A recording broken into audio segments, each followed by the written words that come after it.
شمبابا وبرونا وروخذ قدش العالمين آمين. قالت مكرستا دبهرة من مدنخا قرياتي ومن البانوتا من كتاوة قديشة ومن بوشاقي وتشعيات تآوهات قديشة تعيت مدنخا وكل ملباني تعيتات شليخاية تي ولاية. In the name of the Father, the Son, and the Holy Spirit. Today we will be recognizing the practices of Memorial Day and prayer.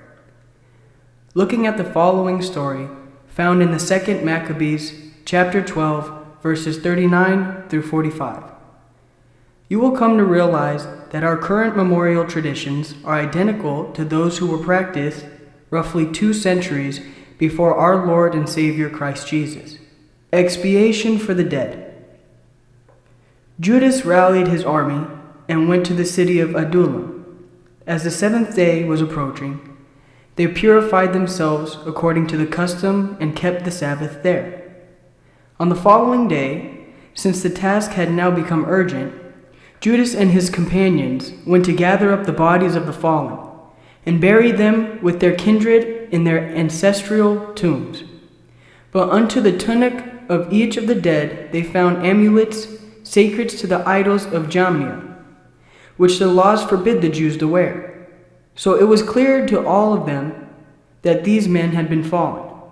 They all therefore praised the ways of the Lord, the just judge, who brings to the light things that are hidden. Turning to supplication, they prayed that the sinful dead might be fully blotted out.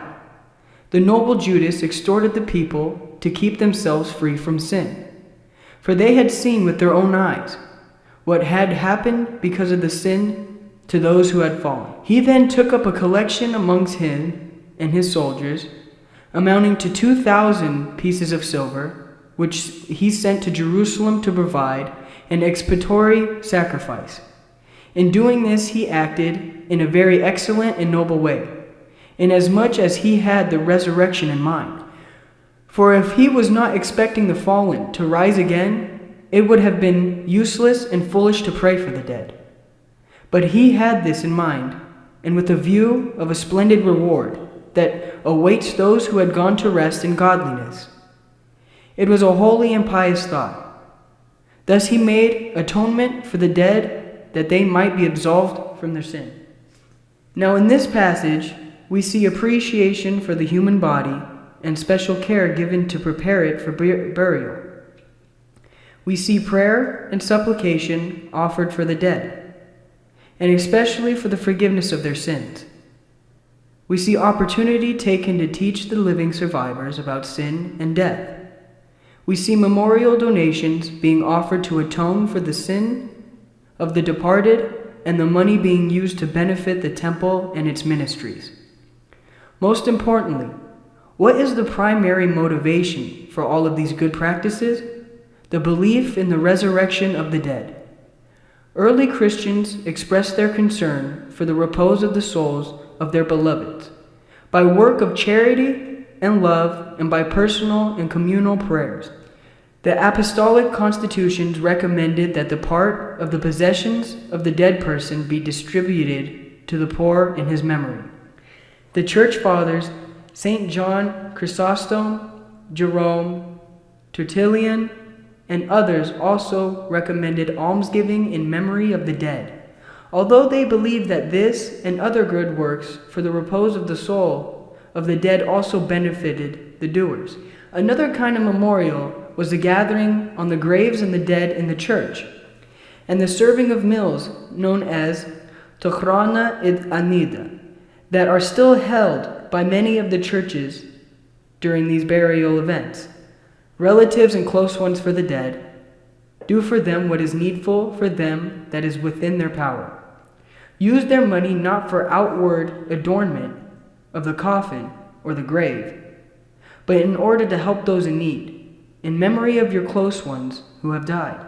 For churches where prayers for them were offered, show mercy to the dead, take care of their souls. Before us all stands the same path and how we shall wish to be remembered in prayer.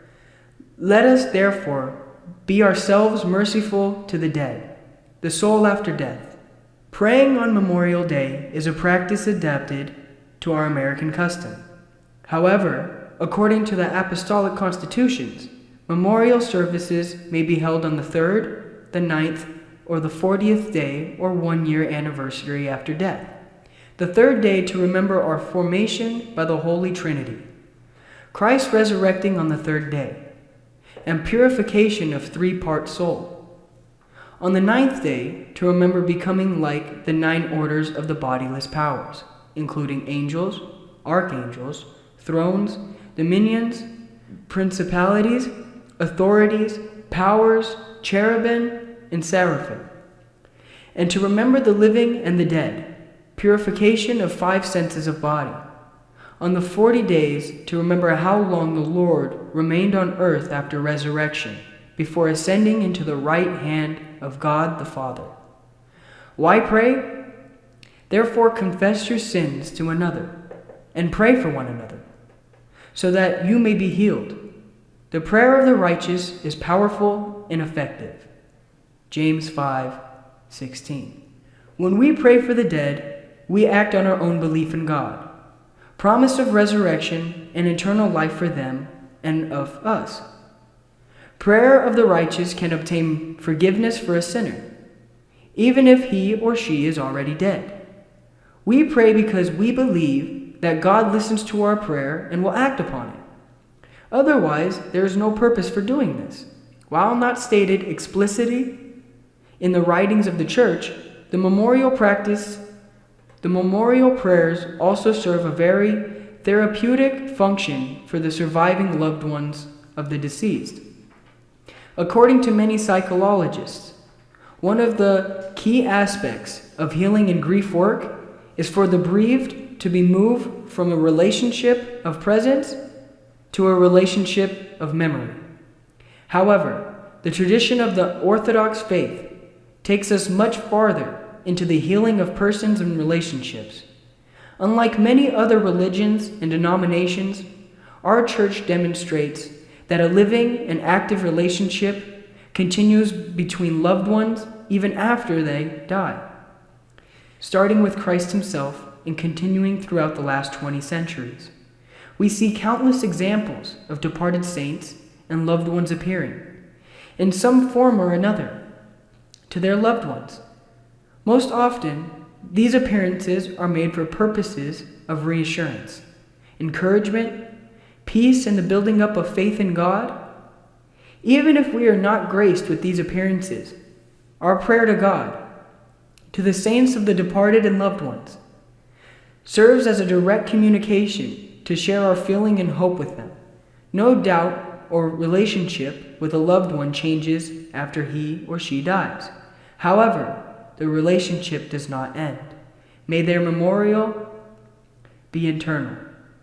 Christ is risen.